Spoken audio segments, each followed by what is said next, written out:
In today's video, we're going to be solving this quick example problem, which says find the Thevenin equivalent of the following circuit in which a load is to be connected across points A and B. So this is our circuit down here.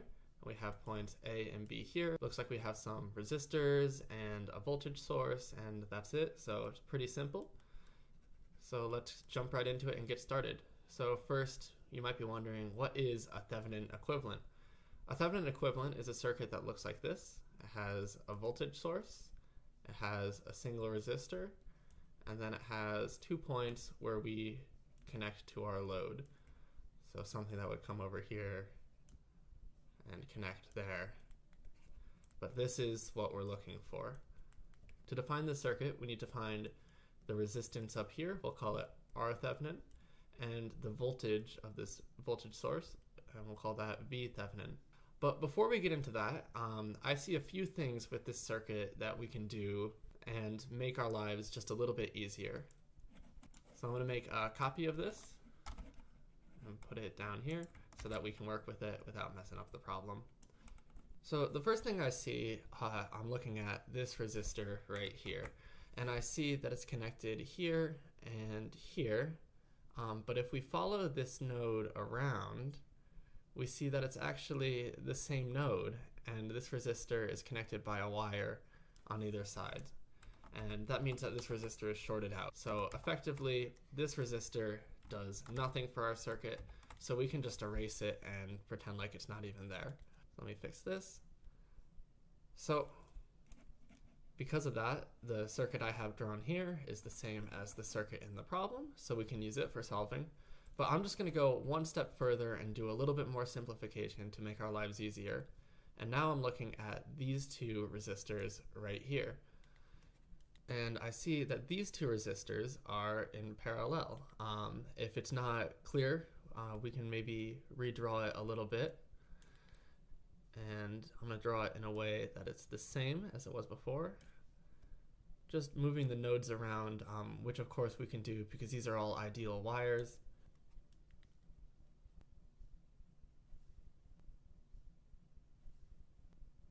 So now you can see pretty clearly, if you just look in this box right here, that these two resistors are in parallel.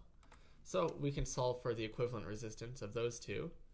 And we know the equation for solving for equivalent resistance of parallel resistors is 1 over R1 plus 1 over R2 dot dot dot all to the -1. And that's going to be our equivalent resistance. So here we just have two resistors, so it's going to be pretty simple.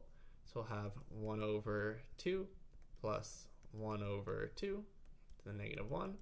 So 1/2 plus 1/2 is going to be 1 to the -1, and 1 over 1 is just going to be 1.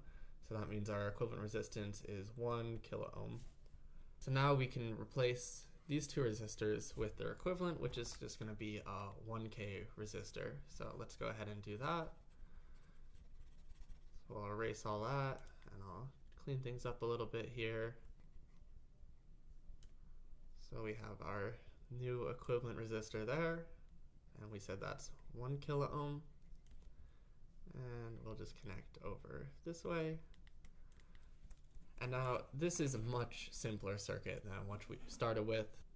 And we know that this circuit is going to be exactly the same as this circuit as far as its behavior goes between A and B. So I'm going to use this circuit for the rest of the problem because it'll be a lot easier than using this one. So now we can get started with actually finding our Thevenin equivalent. So we need to find R Thevenin and V Thevenin. Looks like I lost my H here, let's put that in. So I'm going to start off and find R Thevenin. I'm going to switch to a different color here. So finding R Thevenin. To find the Thevenin resistance, it's kind of 3 steps. So step 1 is to short all our voltage sources. Step 2 is to open all current sources. And step 3 is to solve for equivalent resistance. Great. I'm just going to copy our simplified circuit right here, and we're going to perform these 3 steps on it. So step 1, short all the voltage sources. So we only have one voltage source down here, so I'm going to erase that and replace it with a short. Simple enough. Step 2, open all the current sources. We don't have any current sources, but if we did, what you would do is you would just take your current source and you would open it, and with the voltage source we added a new wire there, but current source we just leave open. But we don't have any current sources, so we won't do anything there. And then step 3 is solve for the equivalent resistance. So in our case, we're looking between A and B, so we'll solve for the resistance between those 2 points. So once again, we have 2 resistors in parallel, and we know the equation for that, so it's going to be 1 over 12 plus 1 over 4, and just keep in mind that these are all in kilo ohms. I could write that in here, but we'll just keep track of it in our minds. All to the -1 power, so that's going to be 1 over 12 plus 3 over 12 to the -1, and adding these together we're going to get 4 over 12 or 1 over 3, so I'm going to write equals 1 over 3 to the -1, and if you take a fraction to the -1st power you're just going to flip it over, so that's going to be 3 kilo ohms. So that means that these 2 resistors in parallel can be replaced with a single 3 kilo ohm resistor. So let's go ahead and do that. So I'll get rid of this resistor, get rid of this resistor, and then draw in our new resistor, which is going to be 3 kilo ohm. And now the circuit's really easy. We just have 2 resistors in series. So resistors in series you can just add together. So the equivalent resistance of these 2 resistors is just going to be 3 kilo ohms plus 1 kilo ohm. It's going to be 4 kilo ohms. So let's redraw it with that. So we can get rid of one of these resistors. And then I'm just going to change this 3 to a 4. So now we've reduced the circuit down just to 1 resistor. So we can see that the equivalent resistance between A and B is just going to be 4 kilo ohms. So that means that our Thevenin is going to be equal to 4 kilo ohms. Now for the second part, we need to find our V Thevenin. And for V Thevenin, what we need to do is we need to take our circuit, and in this case, I'm going to start with our simplified circuit to make things easier.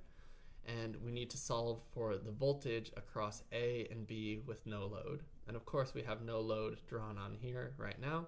So it's just a matter of solving for the voltage across A and B when the circuit looks like this. So let's go ahead and do that now. So I'm going to make another copy of our simplified circuit down here. So I'm going to switch colors again, and we're looking for the voltage between A and B. So let's look at our circuit again here and see if we can't make our lives easier. And if we look at this 1 kilo ohm resistor up here, we see that one end of it is connected to the rest of our circuit this way, and the other end of it is connected to A, which is just floating. So if A is just floating, that means that if current tries to go this way, it's going to reach a dead end and it can't keep going. So that means that no current is going to flow this way. And we know that the voltage across the resistor, V equals IR, is just going to be the current going through that resistor times the resistance. And since we just said that no current is going through that resistor, that means that there's no voltage across that resistor. So what I'm going to do, just to make it look easier, is I'm just going to erase that resistor and replace it with a short, because this is the same. If we don't have any load across A and B, that resistor contributes nothing to our circuit. Now what we have to do is solve for the voltage across this 4K resistor right here, because that voltage is going to be the same as the voltage across A and B. So to find that, it looks like we have the voltage 40 volts come from here, go across this resistor, go through that resistor, and then back to ground. And if we look at this circuit, it's really just our simple voltage divider circuit. So if you're not familiar, a voltage divider looks like a voltage source, and then 2 resistors, and then you read the voltage across one of those resistors.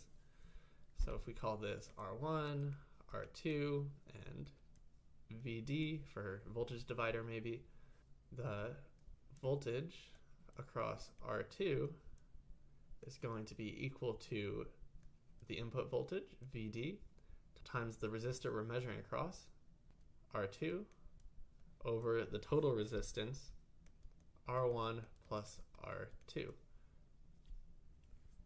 So you can see over here, we have this 2 kilo ohms is kind of like our R1 over here, and this 4 kilo ohms is like our R2 there.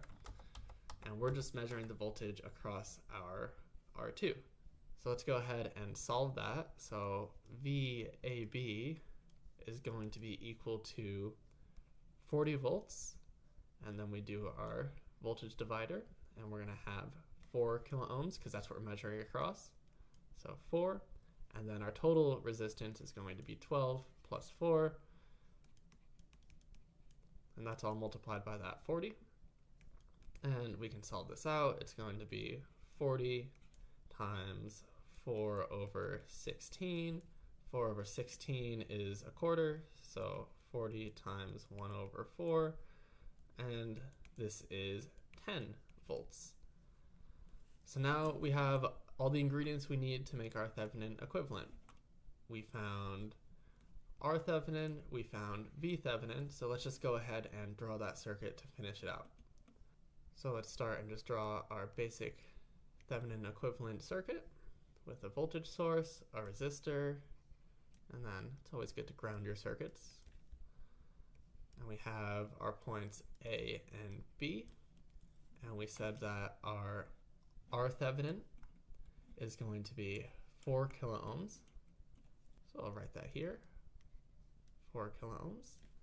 And our V Thevenin is going to be this VAB, because it's the voltage across A and B with no load. And we solved for that, and it was 10 volts. So 10 volts. And this is our Thevenin equivalent, and that is the solution to our problem. Thanks for watching, and I hope this helps.